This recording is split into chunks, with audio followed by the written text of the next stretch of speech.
امام مہدی کے ظاہر ہونے سے پہلے ایک نشانی جسے علماء کرام سب سے بڑی نشانی قرار دیتے ہیں وہ یہ کہ قسطنطنیہ شہر، جی ہاں، جس کو آج ہم استنبول کہتے ہیں، ایک بار پھر غیر مسلموں کے ہاتھ میں چلا جائے گا۔ اور ابھی یہ معاملہ چل ہی رہا ہوگا کہ اتنے میں شور مچ جائے گا، آواز آئے گی کہ دجال آ گیا۔ السلام علیکم ورحمۃ اللہ وبرکاتہ۔ ویب سیریز قیامت کی نشانیاں میں آپ کو خوش آمدید کہتے ہیں۔ جب سے ہم نے ویب سیریز شروع کی ہے تقریباً ہر ہی ایپیسوڈ میں ایک سوال ضرور ہوتا ہے کہ کچھ امام مہدی کے بارے میں بتائیں، آپ کب آئیں گے، آپ کا ظہور کیسے ہوگا، ابھی کتنا وقت ہے امام مہدی کے آنے میں۔ تو ناظرین، انتظار کی گھڑیاں ختم ہوئی۔ آج کی ایپیسوڈ میں ہم آپ کو امام مہدی رضی اللہ تعالیٰ عنہ کے بارے میں بہت تفصیل سے بتانے جا رہے ہیں، مگر گزارش یہی ہے نہایت توجہ کے ساتھ فوکس ہو کر آپ نے آج کا ایپیسوڈ دیکھنا ہے اور ہماری ویڈیو کو شیئر بھی کرنا ہے۔ تو آج بات کرنی ہے سیدنا امام مہدی رضی اللہ تعالیٰ عنہ پر، مگر اس سے پہلے ایک اور بڑی شاندار شخصیت کے بارے میں کچھ آپ کو بتاتا ہوں۔ ایک ایسی پرسنالٹی جس کو بہت زیادہ ٹائم نہیں ہوا مگر اللہ تبارک و تعالیٰ نے ایسا علم عطا فرمایا، ایسی فراست عطا فرمائی، آپ مور دین 100 branches of knowledge per authority رکھتے تھے۔ جی ہاں، 100 سے زیادہ علوم پر آپ کو مہارت حاصل تھی، 1000 سے زیادہ بکس آپ نے لکھی، 1000 سے زیادہ کتابیں لکھی۔ وہ پرسنالٹی کون سی ہے؟ وہ کوئی اور نہیں، سیدی اعلیٰ حضرت امام اہل سنت مولانا شاہ امام احمد رضا خان علیہ رحمت الرحمان ہیں۔ اعلیٰ حضرت سے ایک مرتبہ سوال کیا گیا کہ خلافت راشدہ کس کو کہتے ہیں اور اس کے مصداق کون کون ہیں؟ سبحان اللہ، تو آپ نے کیا خوب جواب ارشاد فرمایا کہ خلافت راشدہ یعنی خلافت وہ دور حکومت جو کہ نبوی طریقے پر ہو، جیسا کہ 4 خلفائے راشدین حضرت ابوبکر صدیق رضی اللہ تعالیٰ عنہ، حضرت عمر فاروق رضی اللہ تعالیٰ عنہ، سیدنا عثمان غنی رضی اللہ تعالیٰ عنہ، مولا علی شیر خدا کرم اللہ تعالیٰ وجہ الکریم، اس کے بعد امام حسن رضی اللہ تعالیٰ عنہ، اور پھر امیر المومنین حضرت عمر بن عبد العزیز نے وہ خلافت کی۔ اور آپ نے فرمایا کہ میرے خیال میں ایسی خلافت راشدہ امام مہدی رضی اللہ تعالیٰ عنہ قائم کریں گے، یعنی ایک خلافت ایسی آنی ہے، ایک دور ایسا آنا ہے جو گویا خلافت راشدہ کے مصداق ہوگی۔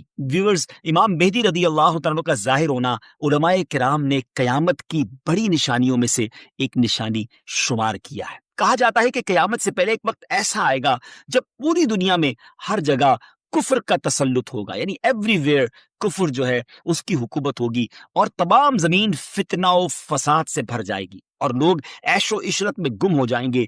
ٹائم اتنا اسپیڈلی نکلے گا کہ سال مہینے کی طرح ہو جائے گا، مہینہ ویک کی طرح، ہفتے کی طرح ہو جائے گا، اور ایک ویک ہفتہ جو ہے وہ دن کی طرح گزرے گا۔ یہ وہ زمانہ ہوگا جب لوگوں کی عمریں گھٹ جائیں گی، لوگ ایک دوسرے سے گتھم گتھا ہو جائیں گے اور ایک دوسرے کے قتل و خون کے پیاسے ہوں گے۔ اس وقت پوری دنیا پر عیسائیوں کا غلبہ ہوگا، روم، شام اور تمام ممالک اسلامیہ سب کے سب مسلمانوں کے ہاتھوں سے نکل جائے گی، ساری زمین کفرستان ہو جائے گی، صرف مکہ و مدینہ میں مسلمان ہوں گے اور وہیں پر اسلام ہوگا۔ لہٰذا اس وقت تمام اللہ کے ولی اپنے اپنے علاقوں سے مائیگریٹ کر کے اپنے علاقوں کو چھوڑ کر مکہ شریف اور مدینہ شریف پہنچ جائیں گے۔ یاد رہے رمضان کا مہینہ ہوگا، آپ ذرا سینیریو دیکھیے گا، تصور کیجئے کہ رمضان کا مہینہ ہوگا، ابدال طواف خانہ کعبہ میں مصروف ہوں گے، حضرت امام مہدی بھی وہاں ہوں گے، اور اس وقت آپ کی عمر 40 ایئرز ہوگی، 40 سال آپ کی عمر ہو چکی ہوگی۔ اولیاء انہیں پہچانیں گے، ان سے درخواست کریں گے کہ آپ ہماری بیعت کریں، وہ انکار کریں گے، پھر اچانک غیب سے آواز آئے گی۔ ناظرین، یہ ساری جو میں نشانیاں بتا رہا ہوں یہ احادیث میں سلسلہ وار مرحلہ وار بیان ہوئی ہیں، یہ اسی سے ایکسٹریکٹ کر کے گویا ایک سینیریو بتایا جا رہا ہے، اور وہ آواز کیا ہوگی؟ ھذا خلیفۃ اللہ المہدی فاسمعوا لہ واطیعوہ، یعنی یہ اللہ کا خلیفہ مہدی ہے، اس کی بات سنو اور اس کا حکم مانو۔ پھر تمام لوگ ان کے ہاتھ پر بیعت کریں گے اور وہاں سے یہ سب کو اپنے ساتھ لے کر ملک کے شام کی طرف چلے جائیں گے، اور وہاں پھر دجال کا مقابلہ ہوگا۔ ناظرین، دجال کون ہے اور اس کی کیا کیا نشانیاں ہیں اور اس کے بارے میں احادیث کیا کہتی ہیں، اس بارے میں انشاءاللہ عز و جل ہم پورا ایک الگ سے مکمل ایپیسوڈ کریں گے، لیکن آج ویب سیریز کی اس قسط میں ہم صرف تفصیل کے ساتھ امام مہدی رضی اللہ عنہ کے بارے میں آپ کو انفارمیشن دیں گے۔ ڈیئر ویورز، قیامت کی نشانیوں میں سے ایک اہم نشانی امام مہدی کا ظہور۔ اس پر مزید بات کرنے سے پہلے یہاں ایک بات کرتا چلوں کہ کچھ لوگ ہو سکتا ہے آپ کو ایسے بھی ملے جو یا تو امام مہدی رضی اللہ عنہ کا آنا مانتے ہی نہیں، یا پھر اس معاملے میں یہ کہتے نظر آتے ہیں کہ امام مہدی کسی خاص شخصیت کا نام نہیں، بلکہ یہ تو ایک نجات دہندہ کا تصور ہے جو ہر دور میں قوموں کے اندر پایا جاتا ہے، یعنی کوئی شخص آئے گا اور ہمیں نجات بخشے گا۔ لیکن پیارے ویورز، یاد رہے ہم مسلمان ہیں، اور ہمارے لیے دین کے معاملے میں ہر چیز کو ایکسپٹ کرنے یا نہ کرنے کا دار و مدار اس بات پر ہے کہ اللہ پاک کا پیارا کلام یعنی قرآن مجید اور اللہ عز و جل کے آخری نبی صلی اللہ تعالی علیہ وسلم کی احادیث ہمیں اس معاملے میں کیا رہنمائی کرتی ہیں۔ امام مہدی کے آنے کا ذکر ایک دو حدیثوں میں نہیں، بلکہ 200 سے لے کر 250 احادیث، 200 سے 250 احادیث اور اقوال تابعین میں ملتا ہے۔ ام المومنین حضرت ام سلمہ رضی اللہ تعالیٰ عنہ روایت کرتی ہیں کہ میں نے رسول اللہ صلی اللہ تعالیٰ علیہ وسلم کو یہ فرماتے ہوئے سنا کہ آپ علیہ الصلوۃ والسلام نے فرمایا مہدی حق ہے، یعنی ان کا ظہور برحق ہے اور یہ ہو کر رہے گا۔ اور مزید آپ علیہ الصلوۃ والسلام نے فرمایا امام مہدی سیدہ فاطمہ الزہرا رضی اللہ تعالی عنہا کی اولاد سے ہوں گے۔ سبحان اللہ، اس حدیث سے اتنی بات تو بالکل واضح ہو گئی، کلیئر ہو گئی کہ امام مہدی کا ظہور یقینی طور پر ہوگا، اور وہ ایک شخصیت ہیں جو حضرت فاطمہ رضی اللہ تعالی عنہا کی اولاد سے ہوں گے۔ بہت ہی اہم بات یہ ہے کہ مہدی آپ کا نام نہیں ہے بلکہ آپ کا لقب ہے۔ ایک اور حدیث سناتا ہوں، حضرت عبداللہ ابن مسعود رضی اللہ تعالیٰ عنہ سے روایت ہے کہ رسول اللہ صلی اللہ تعالیٰ علیہ وسلم نے فرمایا کہ دنیا اس وقت تک ختم نہ ہوگی یہاں تک کہ میرے اہل بیت میں سے ایک شخص عرب کا بادشاہ ہو جائے جس کا نام میرے نام کے مطابق یعنی محمد ہوگا۔ ناظرین، نام تو آپ کو پتا چل گیا، اب ہم آپ کو ان کا حلیہ بتاتے ہیں۔ امام مہدی دکھیں گے کیسے؟ سبحان اللہ، احادیث میں اس کی بھی ڈیٹیل موجود ہے۔ ان کی کچھ اور صفتیں بیان کرتے ہوئے اللہ عز و جل کے آخری نبی صلی اللہ تعالی علیہ وسلم نے ارشاد فرمایا مہدی میری نسل سے ہوں گے، ان کی ناک پتلی اور بلند ہوگی اور پیشانی روشن اور نورانی ہوگی، اور ان کا رنگ جو ہے وہ عربیوں جیسا ہوگا۔ سبحان اللہ، ان کے دائیں رخسار پر تل ہوگا، اور آپ کی سیرت حضور علیہ الصلوۃ والسلام جیسی ہوگی۔ آپ کی طبیعت میں جود و سخاوت، رحم و کرم بے انتہا ہوگا۔ امام مہدی رضی اللہ تعالیٰ عنہ کو اولیاء کرام تو پہچان لیں گے، لیکن کچھ ایسی نشانیاں بھی مختلف روایتوں میں بیان کی گئیں جس کے ذریعے امام مہدی رضی اللہ تعالیٰ عنہ کو پہچانا جا سکے گا۔ نمبر 1، امام مہدی رضی اللہ تعالیٰ عنہ کے سر پر بادل ہوں گے جس میں سے ندا دینے والا کہے گا کہ مہدی اللہ پاک کے خلیفہ ہیں، ان کی اتباع کرو، انہیں فالو کرو۔ نمبر 2، امام مہدی رضی اللہ عنہ کے دور میں خشک لکڑی، ڈرائی وڈ، بالکل ڈرائی لینڈ کے اندر خشک زمین میں گاڑی جائے گی تو اس میں وہ سبز ٹہنی پتوں سمیت نکلنے لگے گی۔ سبحان اللہ۔ نمبر 3، امام مہدی رضی اللہ تعالیٰ عنہ سے کوئی کسی نشانی کا سوال کرے گا تو یہ ہوا میں اڑنے والے پرندے کی طرف اشارہ کریں گے اور وہ پرندہ آ کر ان کے ہاتھ پر بیٹھے گا۔ نمبر 4، بنی اسرائیل کی طرح آپ کے لیے دریا پھٹ جائے گا اور ان کی تشریف آوری سے وہ زمین عدل سے بھر جائے گی جس طرح وہ پہلے ظلم سے بھری ہوئی تھی۔ ہر طرف عدل و انصاف ہوگا، ان کی آمد سے پہلے ہر طرف ظلم و ستم ہوگا۔ اور حدیث پاک میں آتا ہے کہ حضرت ابو سعید خدری رضی اللہ تعالیٰ عنہ بیان کرتے ہیں کہ نبی پاک علیہ الصلوۃ والسلام نے ایک بڑی آزمائش کا ذکر فرمایا جو اس امت کو پیش آنے والی ایک بہت بڑی ٹربل کے بارے میں بتایا، اور فرمایا کہ ایک زمانے میں اتنا شدید ظلم ہوگا کہ کہیں پناہ کی جگہ نہ ملے گی۔ اس وقت اللہ تعالیٰ میری اولاد میں ایک شخص کو پیدا فرمائے گا جو زمین کو عدل و انصاف سے بھر دے گا، ویسا ہی بھر دے گا جیسا وہ پہلے ظلم و ستم سے بھر چکی تھی۔ زمین اور آسمان کے رہنے والے سب ان سے راضی ہوں گے، آسمان اپنی تمام بارش موسلا دھار برسائے گا اور زمین اپنی سب پیداوار نکال کر رکھ دے گی۔ سبحان اللہ، یہاں تک کہ زندہ لوگوں کو تمنا ہوگی کہ ان سے پہلے جو لوگ تنگی اور ظلم کی حالت میں اس دنیا سے چلے گئے کاش وہ بھی ان حالات کو دیکھ لیتے۔ ایوری بڈی بیکم ہیپی، ہر طرف خوشحالی کا دور ہوگا، زمین اپنے خزانے نکال رہی ہوگی، عدل و انصاف ہوگا۔ ناظرین، یہ کیسے حالات ہوں گے جب ہر طرف امن و امان ہوگا، ظلم و ستم کا خاتمہ ہو چکا ہوگا۔ اس کی بڑی خوبصورت منظر کشی ایک حدیث میں مزید بیان کی گئی۔ چنانچہ حضرت ابو سعید خدری رضی اللہ تعالیٰ سے روایت ہے کہ رسول اللہ صلی اللہ تعالیٰ علیہ وسلم نے فرمایا میں تمہیں مہدی کے آنے کی خوشخبری دیتا ہوں جو میری امت میں اختلاف و اضطراب کے زمانے میں بڑا ڈیفیکلٹ ٹائم ہوگا، اس میں میرے آقا علیہ الصلوۃ والسلام فرماتے ہیں بھیجے جائیں گے تو وہ زمین کو عدل و انصاف سے بھر دیں گے جس طرح ان سے پہلے ظلم و ستم سے بھری ہوگی۔ زمین و آسمان والے سب کے سب ان سے خوش ہوں گے، وہ لوگوں کو مال یکساں طور پر دیں گے۔ اللہ تعالیٰ ان کے دور خلافت میں میری امت کے دلوں میں استغنا و بے نیازی، اللہ اکبر، یعنی ہر کوئی سیٹسفائی ہوگا، اس کو کسی چیز کی ضرورت ہی گویا نہیں ہوگی، اور انصاف عام ہوگا۔ وہ اپنے منادی کو حکم دیں گے کہ اعلان کر دے کہ جسے مال کی حاجت ہو وہ مہدی کے پاس آ جائے۔ اس اعلان پر پورے مسلمانوں میں سے صرف ایک شخص آئے گا، یعنی اتنے لوگ ویل آف ہوں گے، ان کو ضرورت ہی نہیں ہوگی مال کی۔ مہدی رضی اللہ تعالیٰ ان سے فرمائیں گے کہ جاؤ، جو ٹریجرر ہے، خازن ہے، اس کے پاس جا کر ان سے کہو کہ امام مہدی نے مجھے مال دینے کے لیے تمہارے پاس بھیجا ہے۔ یہ شخص ان کے پاس پہنچے گا تو جو ٹریجرر، جس کو خزانچی ہوگا، وہ کہے گا جتنی ضرورت لے جاؤ، جتنی حسب خواہش تمہیں حاجتیں لے جاؤ۔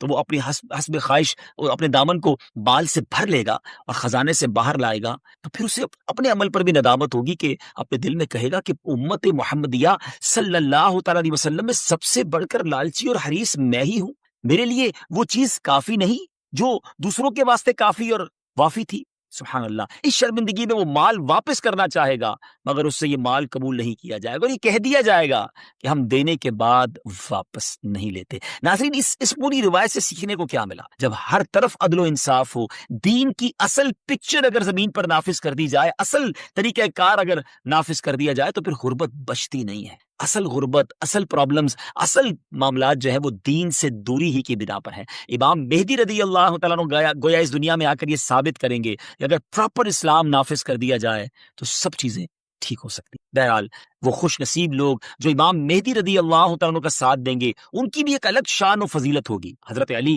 کرم اللہ تعالیٰ وجہ الکریم سے امام مہدی کے بارے میں کوسچن کیا گیا تو حضرت علی رضی اللہ تعالیٰ عنہ نے ارشاد فرمایا کہ مہدی کا ظہور آخر زمانے میں ہوگا، اللہ تعالیٰ ایک جماعت کو ان کے پاس اکٹھا کر دے گا، جس طرح بادل کے الگ الگ ٹکڑوں کو جمع کر دیتا ہے اور ان میں محبت پیدا کر دے گا۔ یہ نہ تو کسی سے خوفزدہ ہوں گے اور نہ کسی کے انعام کو دیکھ کر خوش ہوں گے۔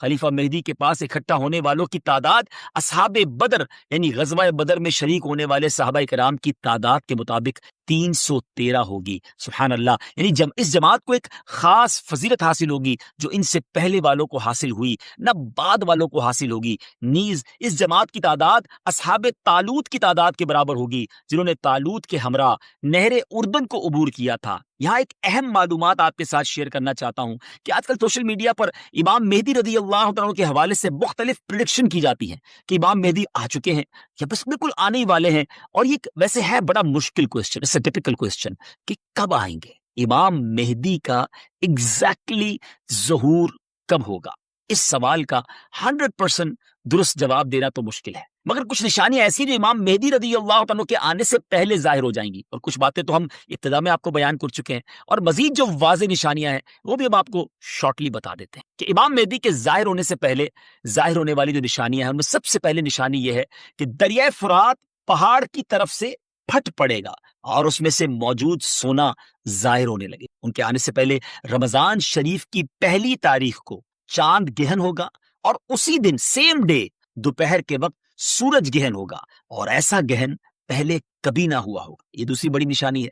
اور 3 یا 7 راتیں مشرق یعنی ایسٹ کی طرف سے ایک بڑی آگ ظاہر ہوگی، اور بہت بڑے بڑے زلزلے، ارتھ کویک بھی آئیں۔ اور ہاں، امام مہدی کے آنے سے پہلے ایک نشانی جسے علماء کرام سب سے بڑی نشانی قرار دیتے ہیں وہ یہ کہ قسطنطنیہ شہر، جی ہاں، جس کو آج ہم استنبول کہتے ہیں، ترکی کا کیپٹل ہے، ایک بار پھر غیر مسلموں کے ہاتھ میں چلا جائے گا۔ جی ہاں، جیسا کہ میں نے آپ کو شروع میں بتایا تھا کہ ان کے آنے سے پہلے پوری دنیا میں کفر پھیل چکا ہوگا اور پوری دنیا گویا کفرستان بن چکی ہوگی۔ تو جب مکہ پاک میں تمام لوگ امام مہدی کے ہاتھ پر بیعت کر لیں گے تو پھر وہ وقت آئے گا کہ ایک بار پھر قسطنطنیہ، ایک بار پھر استنبول جو ہے مسلمانوں کو مل جائے گا۔ جی ہاں، امام مہدی وہاں سے سب لوگوں کو اپنے ساتھ لے کر قسطنطنیہ آئیں گے اور قسطنطنیہ کو فتح فرمائیں گے۔ اور ابھی یہ معاملہ چل ہی رہا ہوگا کہ اتنے میں شور مچ جائے گا، آواز آئے گی کہ دجال آ گیا، دجال آ گیا، اور پھر امام مہدی یہ سن کر سب لوگوں کو لے کر ملک کے شام چلے جائیں گے۔ لیکن جب وہ وہاں پہنچیں گے تو پتہ چلے گا کہ یہ آواز شیطان کی تھی اور اس نے جھوٹ بولا تھا۔ لیکن امام مہدی کے شام پہنچنے کے بعد واقعی پھر دجال نکل آئے گا، اور پھر امام مہدی اپنے لشکر کو لے کر وہیں محصور ہو جائیں گے، یعنی آپ ان لوگوں کے ساتھ اس ایریا میں ہی رہ جائیں گے، اور اتنے میں دجال پوری دنیا گھوم لے گا۔ پھر اس کے بعد آسمان سے حضرت عیسیٰ علیہ السلام، سبحان اللہ، جامع مسجد دمشق کے مشرقی مینارے پر آئیں گے۔ ہم حضرت عیسیٰ علیہ السلام کے بارے میں آپ کو ایک تفصیلی ایپیسوڈ میں بتائیں گے اور انشاءاللہ مزید اس کے بارے میں آپ کو ڈیٹیل بتائیں گے. ہماری بات جاری ہے، لیکن اگر ابھی تک آپ نے دعوت اسلامی کے یوٹیوب چینل کو سبسکرائب نہیں کیا تو پلیز سبسکرائب بھی کر دیں، شیئر بھی کر دیں. یقیناً یہ نیکیوں بھری باتیں آگے پہنچیں گی تو اس کا ثواب جو ہے وہ آپ کو بھی ملے گا. تو بہرحال اب حضرت عیسیٰ علیہ السلام کا نزول جامع مسجد دمشق کی جو مشرقی مینارے میں ہوگا تو صبح کا وقت ہوگا. نماز فجر کے لیے اقامت بھی ہو چکی ہوگی، اب جماعت ہونے والی ہے. ذرا منظر دیکھیے گا کیسا ہوگا. اللہ اکبر. ایک طرف اللہ کے نبی ہیں اور ایک طرف نبیوں کے سردار علیہ الصلوۃ والسلام کا ایک امتی ہے. ناظرین اب کوسچن یہ ہے کہ اس وقت فجر کی جماعت کون کروائے گا؟ امام مہدی بھی مسجد میں ہے، حضرت عیسیٰ علیہ الصلوۃ والسلام کا بھی ظہور ہو گیا ہے. حضرت جابر رضی اللہ عنہ کی حدیث سے سنیے. آپ کہتے ہیں کہ رسول اللہ صلی اللہ علیہ وسلم نے فرمایا کہ دین کے کمزور ہو جانے کی حالت میں دجال نکلے گا. اور دجال سے متعلق تفصیلات بیان کرنے کے بعد آپ علیہ الصلوۃ والسلام نے فرمایا اس کے بعد عیسیٰ بن مریم علیہ الصلوۃ والسلام آسمان سے اتریں گے اور صبح صادق سے پہلے اعلان کریں گے کہ اے مسلمانوں، تمہیں اس جھوٹے خبیث دجال سے مقابلہ کرنے میں کیا چیز پریشان کرتی ہے؟ تو لوگ کہیں گے کہ یہ کوئی جناتی مخلوق ہے. یہ لوگ آگے بڑھ کر دیکھیں گے تو انہیں حضرت عیسیٰ علیہ الصلوۃ والسلام نظر آئیں گے. پھر نماز فجر کے لیے اقامت ہوگی اور مسلمانوں کے امیر امام مہدی کہیں گے کہ اے روح اللہ، امامت کے واسطے آگے تشریف لائیں. حضرت عیسیٰ علیہ الصلوۃ والسلام فرمائیں گے تمہارا امام ہی تمہیں نماز پڑھائے. تو اس وقت امام مہدی، جی ہاں امام مہدی رضی اللہ تعالیٰ عنہ نماز کی امامت فرمائیں گے. جب لوگ نماز سے فارغ ہو جائیں گے تو مل کر حضرت عیسیٰ علیہ الصلوۃ والسلام کی قیادت میں دجال سے مقابلے کے لیے نکلیں گے. اب دجال کی حالت یہ ہوگی کہ وہ حضرت عیسیٰ علیہ الصلوۃ والسلام کی سانس کی خوشبو سے پگھلنا شروع ہو جائے گا جیسے پانی میں نمک گھلتا ہے. اور حضرت عیسیٰ علیہ الصلوۃ والسلام کی سانس کی خوشبو اتنی دور تک پہنچے گی جہاں تک نظر جاتی ہوگی. وہ بھاگے گا اور حضرت عیسیٰ علیہ الصلوۃ والسلام اس کا پیچھا فرمائیں گے اور باب لد کے پاس اس کی پیٹھ میں نیزہ ماریں گے اور اس سے وہ جہنم واصل ہوگا. تو یہ معلومات تھی امام مہدی رضی اللہ عنہ کے حوالے سے. اور امام مہدی کے حوالے سے جو بہت ساری افواہیں، مسکنسیپشن گردش کر رہی ہوتی ہیں، تو یہ فائنل معلومات بلکہ بالکل آتھنٹک سورس سے ہم نے آپ کو بیان کر دی ہیں کہ ان کے ظہور کے وقت بہت فتنہ ہوگا اور اسلام صرف مکہ و مدینہ میں ہوگا اور ظہور کے وقت ان کی عمر 40 سال ہوگی اور بیت اللہ میں آپ کا ظہور ہوگا وغیرہ وغیرہ. تو ویورز ان باتوں پر آپ لوگ عمل کریں، بلکہ یہ والی ویڈیو آپ آگے زیادہ سے زیادہ شیئر کر دیں تاکہ دیکھ کر لوگ بھی بالکل صحیح اور آتھنٹک ریفرنس کے ساتھ معلومات جو ہے وہ حاصل کریں. یہ تمام باتیں جو میں نے آپ سے کی ہیں، احادیث بیان کی ہیں، اس کے ریفرنس ہم نے ڈسکرپشن میں پیش کر دیے ہیں، آپ وہاں سے کنفرمیشن بھی حاصل کر سکتے ہیں. آخر میں دعا ہے کہ اللہ کریم ہم سب کو فتنہ دجال سے بچائے اور جو اس وقت بھی مشکل وقت ہے اس میں بھی اللہ کریم ہماری مدد فرمائے. ناظرین اب ہماری اس ایپیسوڈ کا وقت اختتام ہوا. اگلی قسط میں ایک اور قیامت کی نشانی لے کر حاضر ہوں گے. ہماری اس ایپیسوڈ کو بھی شیئر کرتے رہیے، ہمیں بھی دعاؤں میں یاد رکھیے. اللہ پاک آپ کا حامی و ناصر ہو. السلام علیکم ورحمۃ اللہ وبرکاتہ. ناظرین زندگی کا ایک یادگار سفر، ایک ایسی زیارت جس کو دیکھنے کی تمنا برسوں سے تھی، وہ مقام جہاں حضرت موسیٰ علیہ الصلوۃ والسلام نے رب سے کلام کیا اور اللہ کے دیدار کی تمنا کی. اور پھر کیا ہوا؟ یقیناً یہ واقعہ ہم نے کئی بار سنا تھا، مگر کوہ طور پر جا کر اس واقعے کو دوبارہ پڑھنا، دوبارہ سننا اور اس کیفیت کو محسوس کرنا یہ ایک نرالا تجربہ تھا.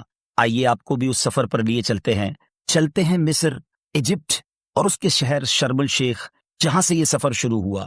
آئیے آپ کو کچھ پیارے مناظر دکھاتے ہیں. مولانا صلی وسلم دائما ابدا علی حبیبک خیر الخلق کلہم. آج بڑی خوشی کا دن ہے کیونکہ آج جبل طور پر جانا ہے، تو جہاں حضرت موسیٰ علیہ السلام نے رب سے کلام بھی کیا اور اللہ کی تجلی کا جب ظہور ہوا اس کے بعد جو واقعات ہوئے انشاءاللہ وہ واقعات بھی بیان کروں گا. ایک زندگی کی تمنا تھی.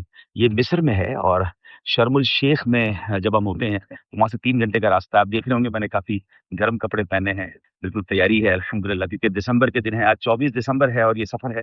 میں بھی پہلی بار جا رہا ہوں. آپ کو انشاءاللہ ساری تفصیل اس سفر کی بتائیں گے.